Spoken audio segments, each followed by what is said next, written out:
As we are approaching the final days of 2024, it is time to look at the top 10 WWE wrestlers of 2024. And to do that, we're going to be factoring in things like promos, matches, character works, feuds, their interactions with the crowd, and how much I enjoyed seeing them on my television screen this year. We're starting at number 10, going all the way up to number 1. If you guys like this video, please consider subscribing, leaving a comment, leaving a like, as it really does help new channels like myself out. But with all that being said, let's go ahead and get into it with number 10.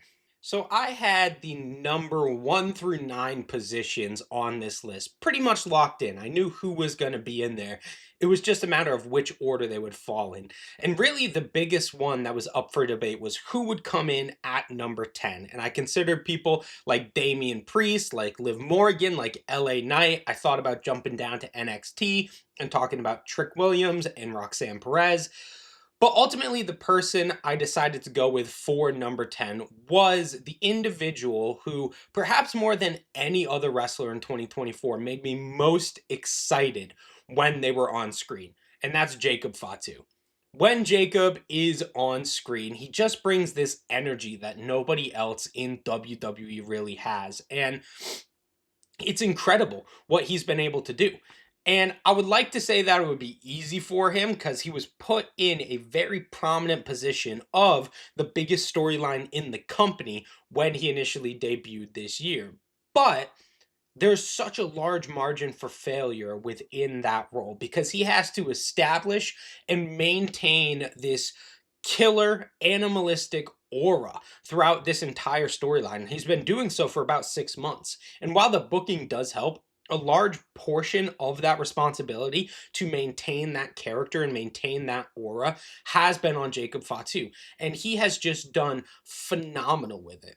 And fans of MLW won't be surprised by this because they've seen Jacob Fatu living this character for the past couple years. But I don't really watch that company and I haven't kept up to date with his run as heavyweight champion over there. So seeing him now is really my first experience of Jacob Fatu. And every time he comes on my TV screen, I am so locked in.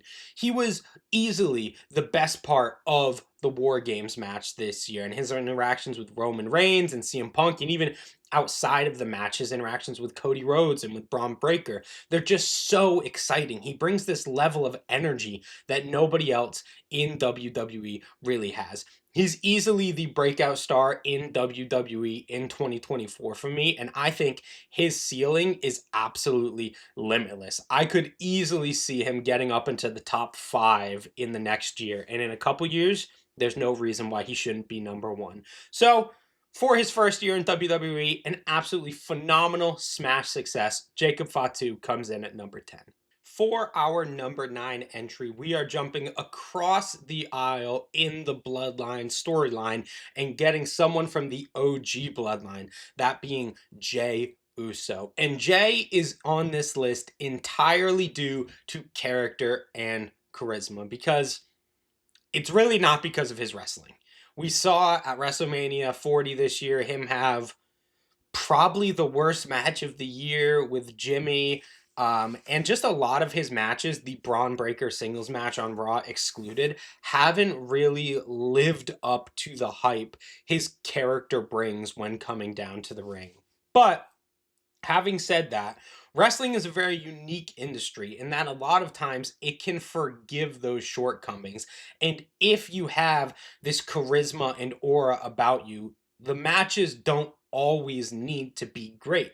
And that's what we're seeing with Jey this year because his star has just continued to rise through 2020 when he had those initial first matches with Roman Reigns up to the point where we are now, where he is one of the biggest stars of Monday Night Raw. And if you think back to Survivor Series this year, think back to War Games, when you had Roman Reigns making his entrance, Sami Zayn, CM Punk, all getting these big pops, but none of them could even compare to the pop Jey Uso had when he came out. The crowd is just so invested in him. They love yeeting along with him when he's making his entrance. I don't know if there's really, just from an entrance standpoint, a bigger star who His music hits, everyone gets excited, everyone jumps out of their street seats, they're dancing along with him, they're singing along with him, and they're just so excited to see him. So, if we're just going on a wrestling perspective, he wouldn't even touch the top 10. But his charisma, his character, and just the connection he has with the audience pushes him into the number 9 slot.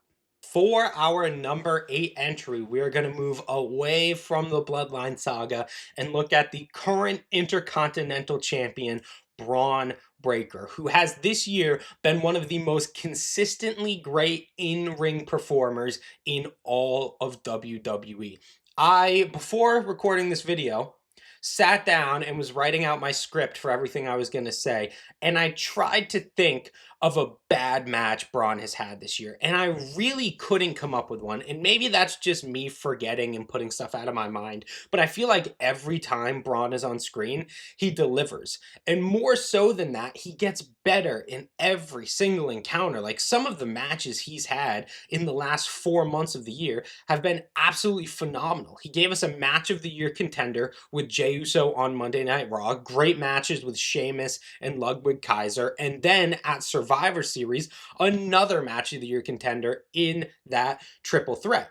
He's just been awesome all year, and he really brings this energy with him into all of his matches that you don't get many other places. Like you sort of get it with the Creeds and maybe a little bit from Bronson Reed, but it's not really encapsulated in as a complete a package as Braun Breaker, where he just has this meathead jock bully energy to him and he just runs through people, and he does a fantastic job about displaying that character within the body of the match and within the move sets that he chooses to incorporate into his matches. So consistently on a character basis, on a match basis, on a crowd reaction basis, he is awesome at all points in the year. And it's sort of doubly exciting because you know you're getting in on the ground floor of something great. That they're setting Braun Breaker up to be one of the biggest stars in wrestling going forward, and getting to see his evolution and his development over the course of this year just makes you so excited for the next 10, 15, 20 years of WWE booking, knowing that this is probably just the tip of the iceberg for how great Braun Breaker is. So he easily earns his spot at number 8 on this list. For our number 7 entry, we are going to turn our eyes to the WWE Women's Division. And this is unfortunately the only woman that we have on the list because WWE's Women's Division has been very lackluster this year. And really, there's no reason why certain people like Io Sky and like Bailey shouldn't find themselves on this list because they're great wrestlers, and if booked properly, they could easily find themselves in some of the prominent storylines where they're able to deliver on character, on in-ring action, and find themselves on this list. But overall, we have not gotten that at all this year with the women's division. There's only really been one wrestler who has sort of stood above all that and shown herself to be a big enough star to overcome that booking and still have a great character and still maintain a connection with the audience through the sort of not great women's division this year, and that's Rhea Ripley. And Rhea being on this list is a little bit surprising because she was injured for a large part of the year, and she's probably only had 10, maybe 15 matches on WWE TV this year. So really, it doesn't seem like the kind of formula that would add up to someone making it on the top 10 list, being booked in a bad division, being out of TV most of the time, and the fact that she's pretty much only been in one feud this year. The Liv Morgan feud feels like we've been watching it for 5 years now at this point with how long it's gone on. But her finding herself on this list should be a credit to how great she is, because no matter how sort of bad the WWE women's division is, how long and tedious this story with Liv Morgan is, every time she comes out, every time she gets on the mic or steps in the ring, she makes you forget all that. And you're just sort of left in wonder about how great Rhea Ripley is, because she's absolutely incredible alongside probably Cody, Roman and Punk, I think she has the biggest star aura in all of WWE, where people are just ravenous to see her in the ring, to see her on the mic, wherever they can get her. They cheer for her like nobody else, and she has this star aura that seems to be indestructible. Because after all the stuff she's been through this year, a bad match with Nia Jax, a couple bad matches with Liv Morgan, a lot of spinning her wheels and not really doing anything, multiple injuries. That is enough to derail anyone except Rhea Ripley because she's so great. And really, her position here at number 7 is a testament to how great she is because anyone else put in this position would have failed. They would have floundered, lost star power, fallen down the card, and the crowd would have lost the connection with them. But Rhea Ripley is so good, so naturally charismatic, so incredible in the ring that she's been able to force that star power to maintain with her. And it's been a really great thing to see. She hasn't had the best year, not as good as her 2023, but I think what she built last year has really carried her over this year. Now, I don't think that can last much longer. I think if this continues into 2025, she might not be able to maintain the momentum like she has this year. So I can definitely see her position on lists like these falling next year. But I also think that it can absolutely go to the moon and she can raise up to be a contender for the best WWE wrestler of the year. So this year she falls at number 7. Next year, sky's the limit. Our number 6 entry was probably the hardest to place on the list. I could have put him all the way up towards the number 1, 2, 3 position, or I considered putting him down a little bit further than this because he has a unique position in WWE, and that's Roman Reigns. Roman Reigns coming in at number 6, just shy out of the top 5. And really, with Roman, the thing that is sort of holding him back from getting a little bit higher is this sort of conundrum he finds himself in, where he is easily the biggest star in WWE. Bigger than Punk, bigger than Cody, probably on level, in my opinion, honestly, with The Rock or John Cena or one of those big, big names.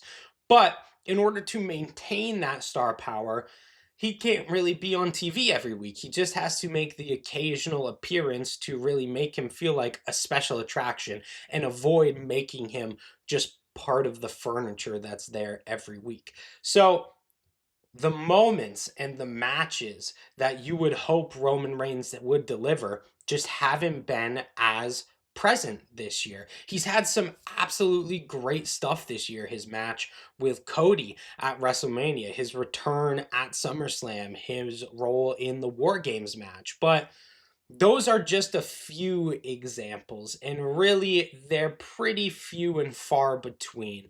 When Roman shows up, he's the biggest deal on any show that he takes place in. But if he shows up more than he does, that will diminish and that will start to fade and go away. So it's this weird spot he finds himself in where he's held back on this list because he hasn't made that many appearances, hasn't had that many matches, that many moments, but can't really go forward at all, or else his star power will diminish. So he's just sort of in this weird liminal space for me. And I feel like number 6 is an appropriate place for him.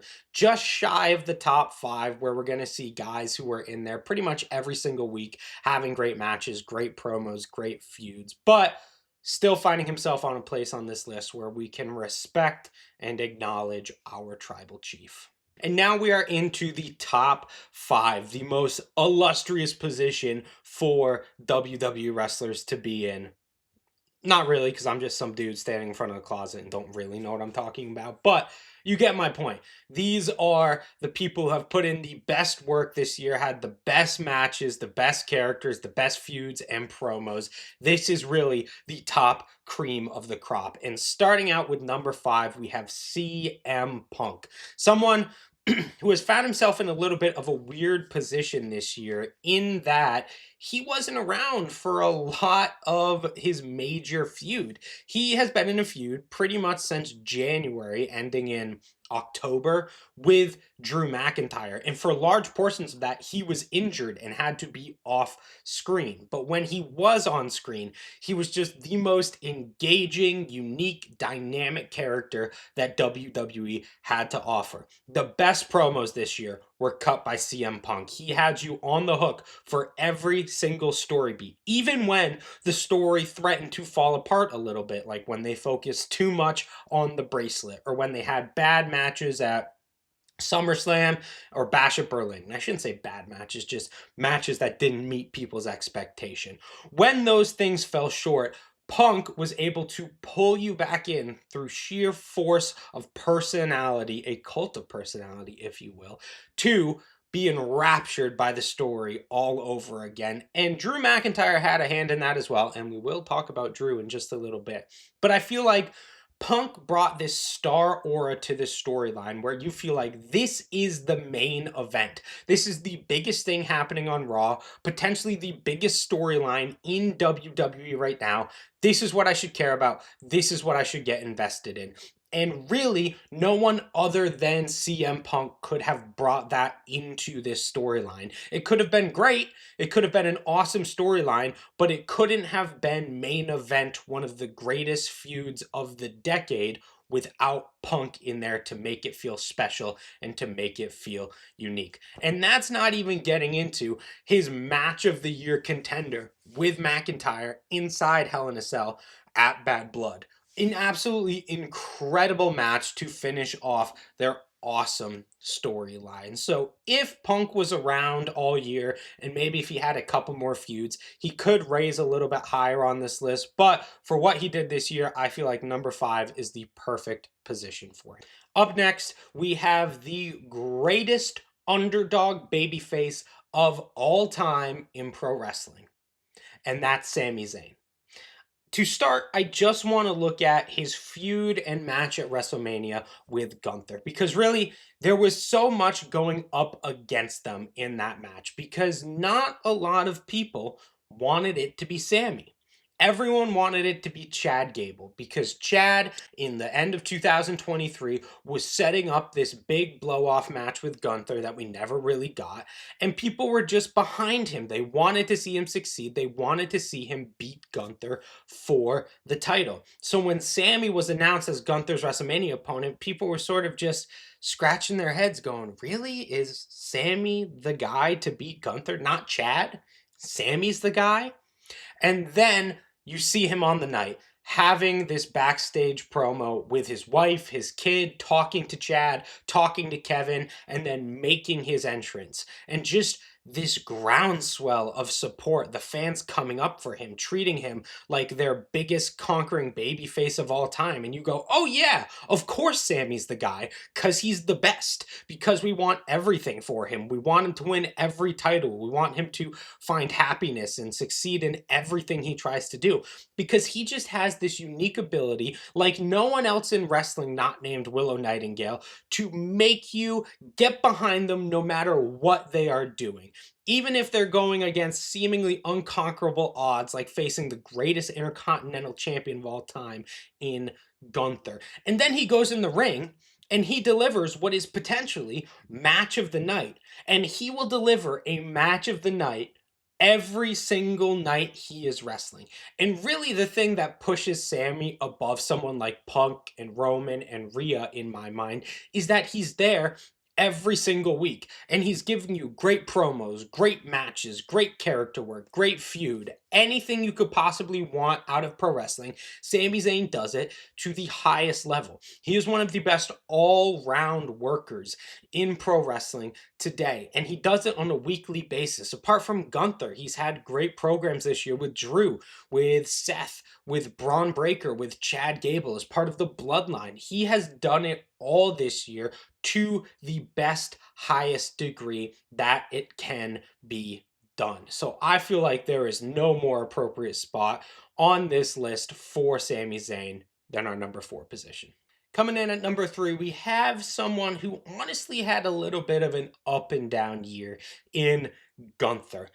People were pretty excited to see Gunther as World Heavyweight Champion because the expectations set up in 2023 from his Intercontinental title run were so high that people were just so excited to see him do that now at the top of the card instead of the mid card. But honestly, I feel like Gunther hasn't had as good of a 2024 as he did a 2023. So how does he find himself so high at number 3, above Roman, above Sammy, above Punk, above Rhea? How does he find himself so high on this list? Well, really, it is because Gunther is just the best. Even when the booking can fail him, he can still go out and deliver on everything a pro wrestler should deliver on. He's saddled with this kind of wonky, losing his faith in himself character, but he makes the best of it by just having great promos and brilliantly incorporating that into his matches with Damian Priest and with Finn Balor. So, even though you can't really love what he's doing, you just have so much respect for the man. And he hasn't had as many great matches this year as he has had in years past, but he still consistently delivers in the ring. People loved his SummerSlam match with Damian Priest. I wasn't the biggest fan of that, but a lot of people loved it. Great matches with Sami Zayn this year, great matches with Randy Orton, and not a bad match to really be found in his catalog. When he goes out and wrestles, he always has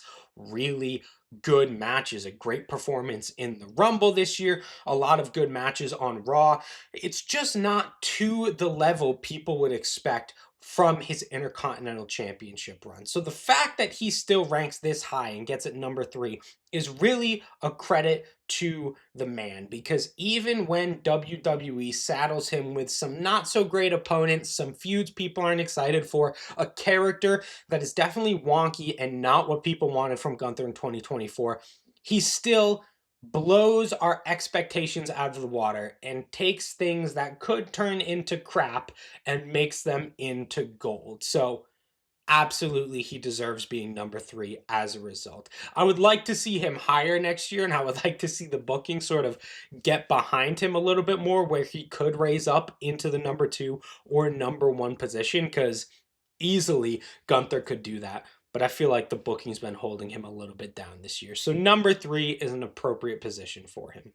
And coming in at our number 2 position, the runner up this year is Drew McIntyre, because I feel like every opportunity Drew has been given this year, he has exceeded expectations to such a phenomenal degree. He has single handedly this year had to carry one of the main event, most important feuds in the company on his back alone, as CM Punk was absent for a large portion of the year. When he was cutting promos on a weekly basis with Punk off TV, he was having to carry that tension, carry that fire, that energy that those two have been building by himself, and keep fans invested in the story. And like I said earlier, even though the SummerSlam and Bash in Berlin matches didn't meet expectations, when they got to the final stop on their journey at Bad Blood, it was such an over delivery and such an incredible match that it completely made you forget all the times that the story did stutter a little bit. And Drew McIntyre, more than CM Punk, has been a consistently great character on our screen throughout the entire year. Drew is a character who I can more get invested in than pretty much anyone else in WWE. This character of, he has justifications for a lot of his actions, but he just does things in the wrong way to make the audience not side with him. Like, yeah, he has justification for being upset with CM Punk, but the direction that he chose to take out those frustrations is so evil and so negative that we can't possibly support him. And that's a very unique character to try to display, and one that we don't see a lot of the time. And it's a character that could be very hard to portray to WWE audiences who are a little bit more used to having things just black and white, cut and dry, good and evil. But he's done it in just such a phenomenal way. So he's delivered this year consistently on one of the best and most interesting characters that WWE has to offer. And even outside of the Punk feud, when he's wrestling Seth or Sammy or Damian Priest, I feel like he always consistently delivers in the ring. in a way that uniquely displays his character through the body of the match. And that is once again something that's very, very hard to do. So Drew is on this list, on this position in the list, no less, because he has over delivered at every opportunity given this year. So really, there's no better spot for him than the number 2 position.